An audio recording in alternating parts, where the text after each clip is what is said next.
வரக்கூடிய குரூப் 4 தேர்வுல கட்டாயமா ஒரு கொஸ்டின்ஸ் இருந்து எதிர்பார்க்கலாம். அது பாக்குறதுக்கு முன்னாடி நம்ம மதுரைக்கு அருகே இருக்கக்கூடிய அருப்புக்கோட்டையில தங்கி படிக்கும் வசதி இருக்கக்கூடிய பிராக்டிஸ் வில்லேஜ் அப்படின்னு இருக்கு. இங்க குரூப் 4 அண்ட் குரூப் 2 பிலிம்ஸ்க்கான கிளாஸஸ்லாம் ஸ்டார்ட் ஆயிடுச்சு. நீங்க ஜாயின் பண்ணா ஸ்கிரீன் தெரியும் இந்த நம்பருக்கு மட்டும் கால் பண்ணி ஒரே ஒருக்கு மட்டும் ரிஜிஸ்டர் பண்ணி வச்சுக்கோங்க. வாங்க, எழுதும் திறன்ல இருந்து அந்த கொஸ்டின் கேட்பாங்க. எவ்வகை வாக்கியம் அப்படிங்கிறது பாடம் படித்தாயா அப்படிங்கிறது என்னது அப்படின்னா அந்த கொஸ்டின் மார்க்கே வந்துருச்சு. விச் மீன்ஸ் வினா வாக்கியம் அப்படின்னு சொல்லுவாங்க.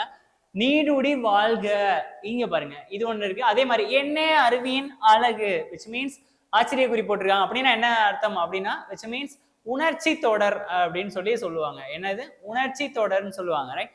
கண்ணன் பாடம் படித்தான், இது எல்லாருமே செய்வினை ஐ மீன் தன்வினை அப்படின்னு போடுவாங்க. இது என்ன தொடர்னா கண்ணன் பாடம் படித்தான்னா உடன்பாட்டு தொடர் அப்படின்னு சொல்லுவாங்க. என்னது உடன்பாட்டு வினை இல்ல உடன்பாட்டு தொடர்ன்னு சொல்லுவாங்க. கண்ணன் பாடம் படித்திலன் அப்படின்னு வந்துருச்சுனாலே, இந்த மாதிரி படித்திலன் வந்துருச்சுனாலே எதிர்மறை தொடர் அப்படின்னு சொல்லுவாங்க. ரைட்டா? ஸோ பிடிச்சா லைக் பண்ணுங்க, ஷேர் பண்ணுங்க, உங்க ஃப்ரெண்ட்ஸுக்கும் ஷேர் பண்ணுங்க, சப்ஸ்கிரைப் பண்ணிக்கோங்க. Thank you so much.